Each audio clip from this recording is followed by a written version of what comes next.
Сегодня мы поговорим о базовой проблеме каждого человека и о 10 вещах, которые укажут вам направление и помогут сделать вашу жизнь более счастливой и полноценной. Итак, страх – это базовое чувство для большинства людей, и все стремятся изо всех сил избавиться от него. Устроить свою жизнь так, чтобы больше не нужно было бояться, что завтра нечем будет платить за жилье, или что не будет возможности купить новый iPhone или автомобиль. Или что вложенные средства прогорят, и ты не получишь ожидаемую прибыль. Многие люди не знают этого, но путем получения материальных благ невозможно избавиться от страха. Страх, конечно же, бывает связан не только с материальными вещами. Например, страх потерять что-то или кого-то. Чувство страха у всех людей, независимо от размеров его банковского счета, одинаково. Кроме того, любая сложная негативная эмоция основана на страхе. Зависть, например, происходит из страха потерять отношение к себе. Когда у кого-то есть больше или лучше, чем у меня, я могу потерять внимание и уважение. Я стану пустым местом, а это очень страшно. Но правда ли, что именно это произойдет? Нет. 99,9% того, что мы боялись, не произошло. Но люди доверяют своим чувствам и мыслям, а это не всегда хорошая идея. Именно из-за страха, а я убежден, что только из-за страха в мире существуют тюрьмы и ошибки, которые уже нельзя исправить. Но что с этим делать? Может быть, обратиться к людям, которые во всем этом разобрались? Это коучи, писатели мотивирующих книг, люди, которые профессионально занимаются поисками счастья. Что нам нужно знать о них? В США автор книги о семейной гармонии «Как сохранить свой брак» застрелил свою жену. Дейл Карнеги умер в полном одиночестве. Бенджамина Спока и его собственные сыновья хотели сдать дом престарелых. Мария Монтессори, автор новой методики воспитания, отдала своего собственного сына в приемную семью, чувствуя, что ее предназначение на этой земле посвятить себя чужим детям. А корейская писательница, автор бестселлеров «Как быть счастливым», повесилась от депрессии. У этих людей, как и у нас с вами, были вопросы. Они пытались найти на них ответы, но не нашли. Я не хочу сказать, что в жизни все так ужасно, но мы должны сделать некоторый вывод из этого. И о чем нам это говорит? О том, что не все так просто и ясно, как нам бы хотелось. И что не за каждым, кто провозгласил, что он знает выход, нужно идти. А вот еще пример. И, возможно, я сейчас выстрелю себе в ногу, потому что я люблю цитировать этого человека. Бхагван Шри Раджниш, прежде чем назвать себя Ошо, что означает океанический, растворяющийся в океане, за период существования его секты Ошо собрал состояние в $120 миллионов. Также он владел 4 самолетами, 1 вертолетом и сотней Роллс-Ройсов. В 1984 году ФБР обнаружил на территории его коммуны склады оружия и лаборатории по производству наркотиков. Ошо арестовали, но потом отпустили с условием никогда не возвращаться в США. Интересный факт: у большинства духовных и не только лидеров имеется весьма хорошее образование. Это очень умные люди, и Ошо здесь не исключение. У него было блестящее философское образование. Я не осуждаю то, чем он занимался, потому что этот человек дал миру и много хорошего. Но это яркий пример того, как все бывает неоднозначно. Ну ладно, вот вам другая история. Говард Шульц рос в малоимущей семье в бедном квартале Бруклина. Тяжелое материальное положение родителей заставило мальчика отправиться на заработки в 12 лет. Говард брался за любые задания. Продавал газеты, работал официантом, растягивал шкуру в меховом салоне. Упорство и трудолюбие наконец помогли ему сделать карьеру в одной крупной компании. Однако молодой человек отказался от хорошей должности ради мечты открыть свое собственное небольшое кафе. Теперь он владелец 16 тысяч кофеен по всему миру, которые мы знаем как Starbucks. Прекрасная история, правда? Можем ли мы сказать, что это история успеха? Нет. Как нет, спросите вы? Все же хорошо. Мы не знаем множество факторов и деталей, например, как закончится эта история. Хотя нет, мы знаем, как закончится любая история.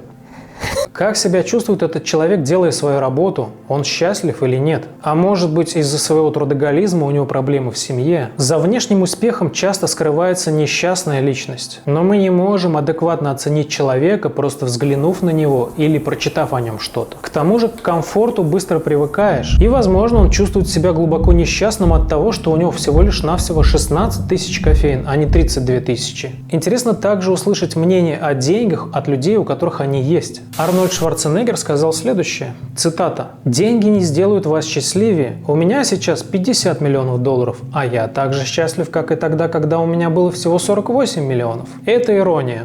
Но направление мысли интересное. По роду своей деятельности я слышал много историй людей, которые ездят на дорогих машинах. Большинство из них несчастны. В истории каждого человека, достигшего какого-то успеха, как и в жизни простого обывателя, было достаточно мрачных моментов и даже больше. Поэтому как мы можем сравнить счастье обычного среднего человека или миллиардера? Потому что чувства у людей одинаковые. Радость и горе чувствуются одинаково. Единственное различие – это повод. Одних радуют одни вещи, других другие. Так что же делать? Я не буду говорить, что я знаю ответ, это будет нечестно с моей стороны. Но я могу сказать о некоторых своих наблюдениях, где есть ресурс, а где его нет. А вы на основании своего опыта сможете оценить, действительно ли это так. Первое. Горе, отчаяние – это самый сильный ресурс. Это очень хорошо, если вы его найдете или оно найдет вас. Это может сломать вас, но может поднять до невероятных высот, сделать вас очень сильным человеком. Второе. Если вы отец ребенка и вам не все равно, любите его, но будьте с ним строгим. Ваша требовательность передастся ему в виде требовательности к самому себе. Он станет достойным человеком. Третье. Бесполезно искать дело своей жизни, как и любовь всей жизни. Они сами вас найдут, если на то есть воля Бога. Четвертое. Эффективные вещи просты. Стремитесь к простоте. В этом очень помогает медитация. Пятое. Следуйте за своим сердцем — настолько избитая фраза, но лучшей фразы не существует. Следуйте. Шестое. Вы можете уехать в любое место на планете и жить там. А можете пойти на войну и погибнуть там, если вас зовет сердце. Путь сердца – это единственный верный путь. Седьмое. Является ли ошибкой не следовать за ним? Нет, вы не сможете следовать за ним до тех пор, пока через собственный опыт, через свои разочарования не придете к тому, что все остальное бессмысленно и пусто. Восьмое. Ясновидение. Это когда я ясно вижу, что является для меня истинным, а что ложной целью. Это единственное ясновидение, в котором есть смысл, все остальное лишь корм для моего эго. Девятое. Вы можете обвинять окружающих или принимать ответственность за свои собственные поступки. Это все ступени роста. Невозможно перепрыгнуть какие-то из них. Поэтому все мудрые высказывания о том, что вам нужно просто не волноваться и не переживать, или не сравнивать себя с кем-то, чтобы чувствовать себя счастливым, не работают. Они дают лишь временное облегчение, когда мы слышим эти слова. Но мы не можем измениться по желанию или по щелчку пальцев. Это длительный процесс. И работает это только через опыт. Ошибившись 1000 раз, возможно извлечь для себя смысл и поступить верно. А потом ошибиться еще несколько тысяч раз, чтобы понять, что лучше поступать верно каждый раз. В этом заключается духовное пробуждение. Это 10. Есть много путей для роста. Можно расти в своем деле, и не только в мастерстве, но и менять свое отношение ко многим вещам, становиться более понимающим и добрым. В этом заключается духовный рост. И в конце концов, весь груз тяжелого труда над собой, вся эта тяжесть в критический момент, через кризис и боль, когда вы уже чувствуете, что можете потерять себя, он создает алмаз невероятной красоты, божественную искру, которая светит, указывая направление. Это и есть цель. Болезненно ли это?